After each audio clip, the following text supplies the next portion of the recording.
Segala puji bagi Allah yang telah mengutus para nabi dan rasul bagi setiap umat. Assalamualaikum warahmatullahi wabarakatuh. Pemirsa Jejak Islam yang dirahmati Allah Subhanahu wa taala. Kabupaten Ogan Ilir, Sumatera Selatan yang dikenal dengan kota santri menyimpan jejak sejarah penyebaran Islam yang telah terjadi pada masa 440 tahun yang lalu. Kali ini kami berada di Desa Tanjung Batu Seberang, Kabupaten Ogan Ilir, Sumatera Selatan. Kita akan menyaksikan peninggalan sejarah penyebaran Islam yang merujuk hadirnya dari Rumah Tahfiz Al-Ikhlas dengan arsitektur dan kegiatan amalan-amalan harian warisan dari para ulama terdahulu. Ikuti kami dalam Jejak Islam. Di sebuah desa yang berdampingan dengan Rumah Tahfiz Al-Ikhlas, terdapat suatu perkampungan bernama Tanjung Atap yang juga berada di wilayah Tanjung Batu, Kabupaten Ogan Ilir, Sumatera Selatan. Konon kampung ini didirikan pada awal abad ke-16 Masehi oleh seorang wali Allah berketurunan Hadramaut.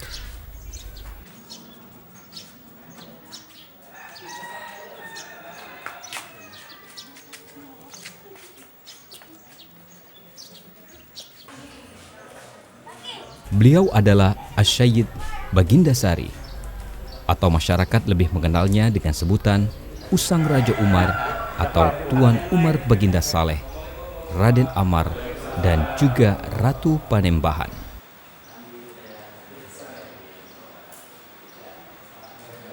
Ya, baik Ustadz, tentu perkembangan Islam yang ada di Tanjung Batu, khususnya Kabupaten Ogan Ilir ini diawali dari hadirnya Ustadz atau Kiai Sayyidina Umar Baginda Sari. Nah, ini mungkin Ustadz dapat diceritakan Ustadz, awal mula beliau hadir atau datang ke khususnya Desa Tanjung Batu ini seperti apa? Ya.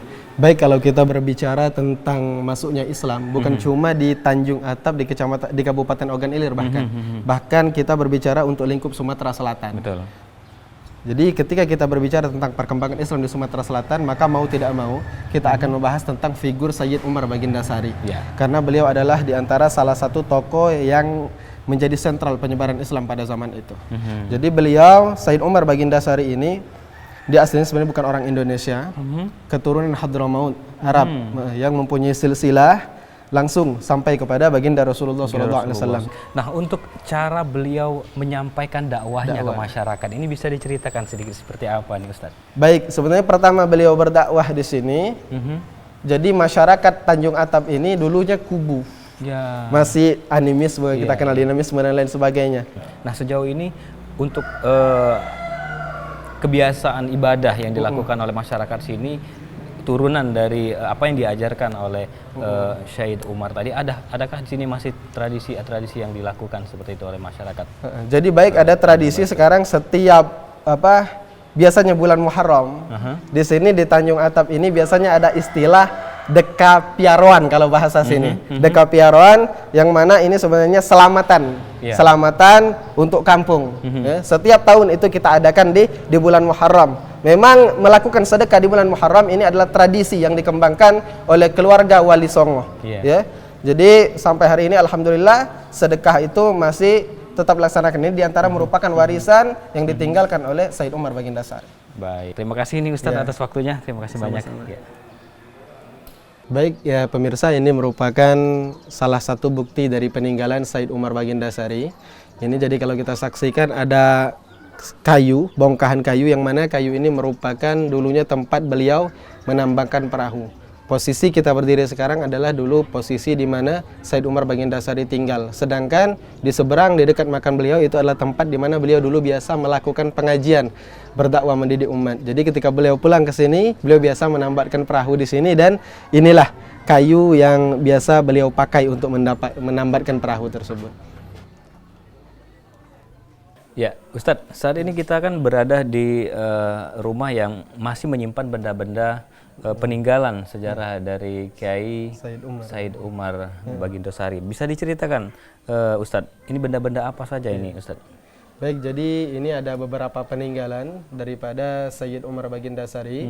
Jadi di sini kalau kita lihat ini ada kain. Iya. Kain ini diyakini oleh masyarakat sini sebagai sajadah beliau.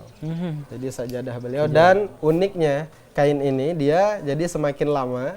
Jadi pertama kita buka kayak kain biasa, tidak ada gambar, tapi makin lama kita buka, makin kita amati, baru muncul, nanti akan muncul gambar-gambar di sini. Ramai nanti ada kaligrafi, ada gambar masjid dan lain sebagainya. Sebenarnya di samping peninggalan-peninggalan ini dulu ada juga beberapa peninggalan, seperti ada, kalau di sini menyebutnya ketu, itu kopiah, itu jadi bentuknya tinggi merah, tapi sekarang udah nggak kelihatan lagi. Ada peci juga peninggalan beliau. Ya, pemirsa Jejak Islam, keberadaan sejarah Islam yang dibawa oleh Said Umar Baginda Sari ini dapat kita saksikan, dan tentu saat ini juga keberadaan rumah tahfiz dengan ukiran rumah gazebo seperti ya Ustadz ya. Dan nanti akan kita lihat tentunya tidak jauh dari sini ya Ustadz ya. Ya baik, tetaplah bersama kami pemirsa di Jejak Islam. Berjarak 2 km saja dari perkampungan Tanjung Atap, berdiri indah penuh makna satu rumah tahfiz Al-Ikhlas. 3 amal idza mata ibnu adam in qata amaluhu illa min 3. Kalau kita meninggal ini terputus galau seluruh amalan kecuali 3. Sedekatun jariyah, sedekah jariyah, ilmun yantafa'u bi, ilmu yang bermanfaat, waladun salihun yad'ulah, doa anak yang soleh. Dalam kesempatan ini kita bangun kesadaran kita akan pentingnya pendidikan agama. Kita wariskan ini apa yang sudah dimiliki oleh leluhur-leluhur kita. Kepada generasi-generasi kita yang akan datang. Dan jangan lupa janji Allah di dalam Al-Quran, yarfa'illahu alladhina amanu minkum walladhina utul ilma darajat. Orang-orang beriman, orang-orang yang berilmu, Allah subhanahu wa ta'ala yang bakal mengangkat derajat mereka beberapa derajat.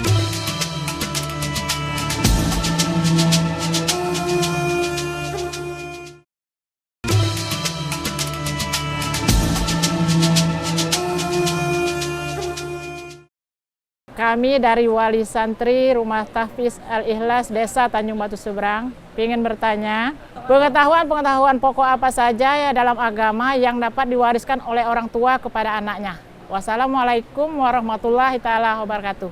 Pengetahuan apa, we? Karena kan pengetahuan ini banyak.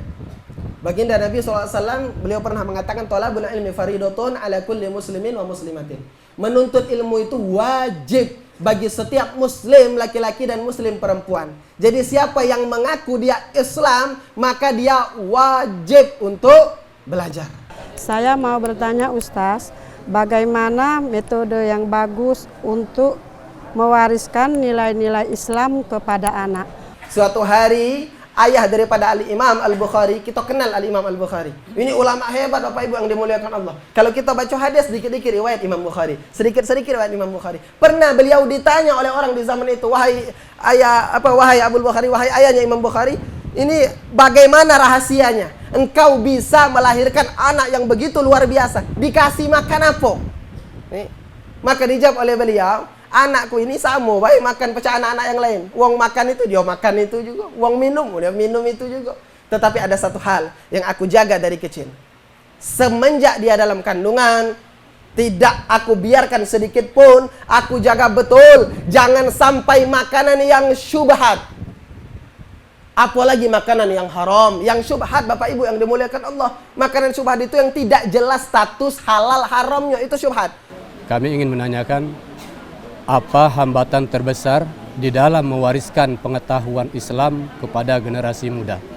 Jadi kalau selagi cinta dunia ini masih melekat kepada kita, kepada para orang tua, kepada generasi tua, maka yakinlah Bapak Ibu yang dimuliakan Allah Subhanahu wa taala, pewarisan nilai-nilai keislaman ini akan terhambat. Karena sekali lagi juga tadi, kita bakal mengukur segalanya itu dari standar dunia. Metode di Rumah Tahfiz Al-Ikhlas ini sangatlah simpel. Ini bertujuan agar para penghafal pemula maupun yang telah baik hafalannya merasa nyaman dalam menghafal, memurojaah, dan seterusnya.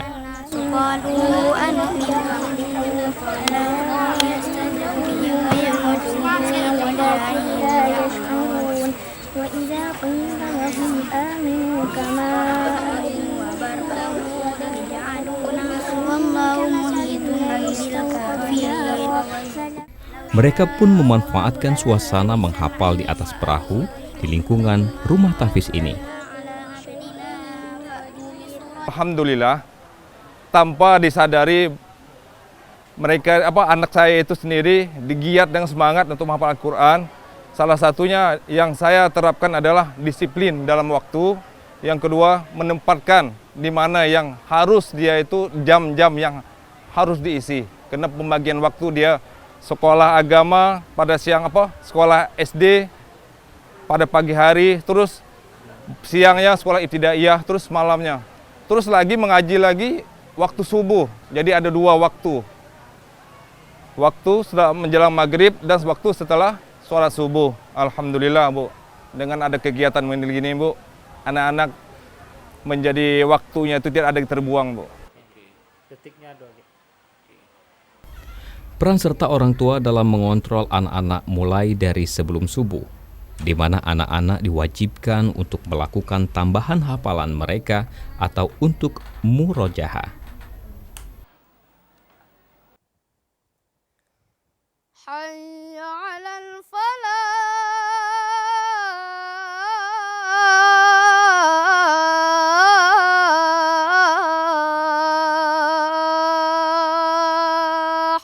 As-salatu khairum minan naum.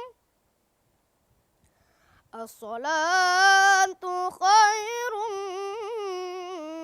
minan naum. Cepat nak, kita nak pergi ke tahfiz. Allahu Akbar. Ayo ganti baju. Allahu Akbar.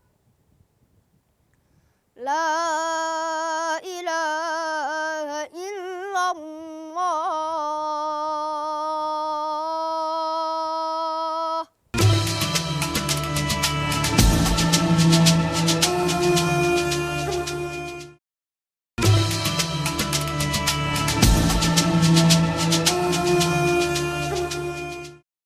Untuk membangun anak di subuh hari, kami memberikan contoh sendiri sebagai orang tua. Kemudian kami ajak sholat berjamaah. Ya, setelah itu mengulangi lagi pelajaran menghafal Al-Qur'annya tadi. Anak-anak kami ini kebenaran mungkin karena sudah dari kecil Bu ya sudah terbiasa belajar Al-Qur'an, mulai dari Iqra yang dibantu oleh Ustazah Masito, ya, di Seri Kembang. Jadi untuk menghafal itu tinggal melancarkan, ya, memotivasi kebenaran. Kami tidak tahu bahwa di sini juga ada reward. Jadi membuat reward ini membuat anak-anak itu senang, termotivasi lagi untuk menghafal Al-Qur'an. Kebenaran 2 orang anakku kami ini sudah diumrohkan Pak kedua-duanya.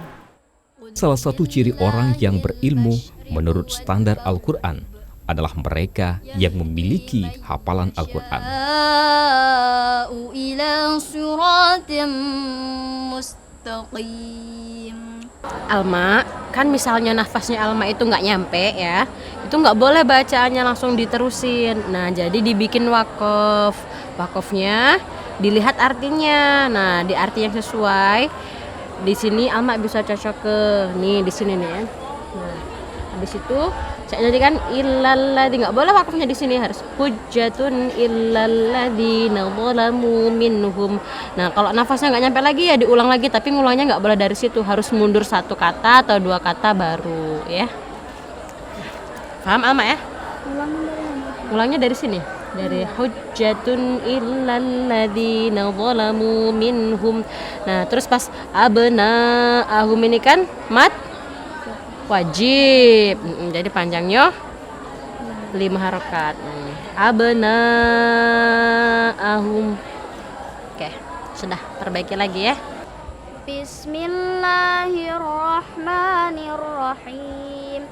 Wa min haitsu kharajta fawalli wajhaka syatral masjidil haram wa innahu lal haqqu mir rabbik wa mallahu bighafilin amma ta'malun ومن حيث خرجت فول وجهك شطر المسجد الحرام وحيث ما كنتم فولوا وجوهكم شطره لئلا يكون للناس عليكم حجة إلا الذين ظلموا منهم فلا تخشوهم واخشوني ولأتم نعمتي عليكم ولعلكم تهتدون صدق الله العظيم. Saya akan meneruskan para pendahulu-pendahulu di daerah kita ini, di daerah OI, Kabupaten OI, khususnya Kecamatan Tanjung Batu. Di sini kami mendapat informasi maupun pengetahuan bahwa Desa Tanjung Batu maupun Desa Tanjung Atap inilah salah satu desa yang tertua dalam hal menganut agama Islam, lebih kurang mungkin 500 tahun yang lalu. Nah, ini kami sebagai penerus-penerus. Saya menyiapkan para pengurus maupun para ustazah-ustazah yang sudah bisa berbangga bagi kami daerah sini, seperti Ustazah Masito. Dia bisa menciptakan qori-qori'ah yang sudah taraf-taraf nasional.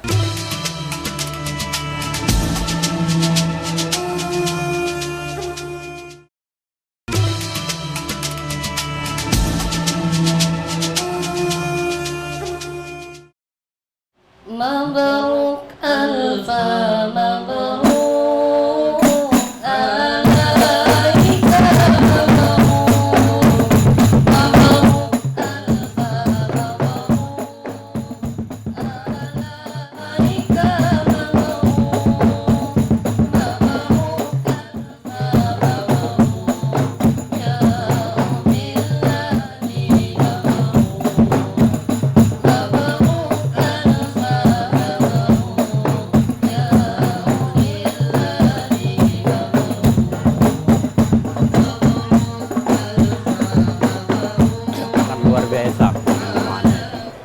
Terutama bagi anak-anak, sebab pendidikan masalah Al-Quran di rumah tahfiz ini sangat berguna untuk anak-anak. Makanya kami mendorong kepada seluruh masyarakat agar kiranya dapat mendidik atau menitipkan anaknya di rumah tahfiz ini. Sebab itu gudang ilmu, tidak juga bermanfaat bagi diri sendiri maupun dia bisa bermanfaat bagi untuk kedua orang tua, lingkungan dan lain sebagainya.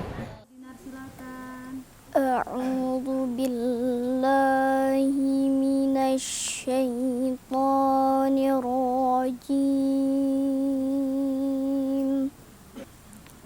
Bismillahirrahmanirrahim.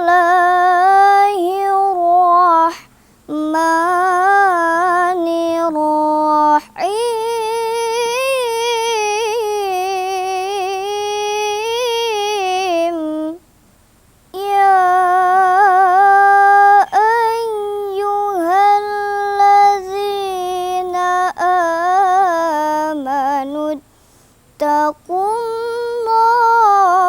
haqqa tuqatih wa la tamutunna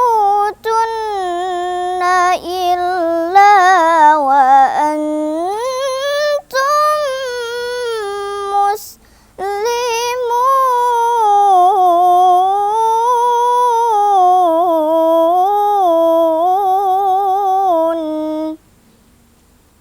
Wa'tasimu bihablillahi